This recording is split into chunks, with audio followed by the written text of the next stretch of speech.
I-unbox muna natin ang in-order ko na parcel sa Lazada na Bluetooth earphone. Ito guys, bukas na po siya. Ito po, selyado po siya. Ganito po ang kanyang itsura. Bubuksan po natin.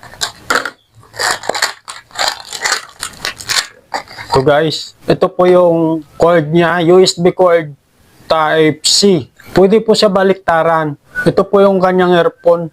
Kasing laki lang siya ng hintuturo. Pwede nyo po i-charge sa cellphone nyo. I-charge nyo po dito. Yan.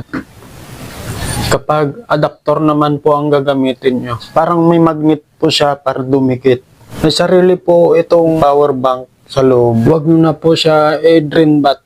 Kapag hindi po lumalabas ang pangalan ng Bluetooth device sa inyong cellphone, i-restart nyo na lang po ang inyong cellphone. Patayin nyo po yung Bluetooth niya tapos i-restart nyo po ang cellphone nyo. Kapag meron naman pong nakakonekta na ibang cellphone sa inyong Bluetooth, i-disconnecta nyo po ang Bluetooth ng cellphone na nakakonect dito. 1 metro lang po itong layo sa cellphone nyo. Kasi kapag masyadong nang malayo, hindi na po masagap. Kapag nilagay nyo po sa inyong tainga ang ganitong klaseng earphone, nag-automatic on na po siya. Hindi na po kailangan pa pindutin para mag-on. Ito wala na po.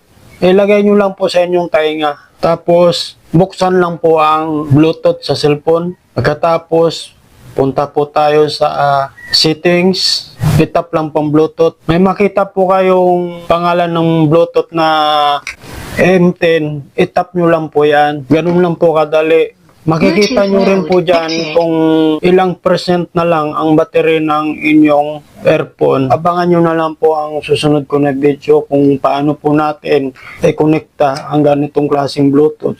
Kapag mayroon po tayong tatawagan o mayroon pong tumatawag sa inyo sa inyong cellphone, para mas komportable po kayo habang nagmamaneho po kayo ng sasakyan. Sana nakatulong ang video na ito sa inyo. Hanggang sa muli. Bye-bye!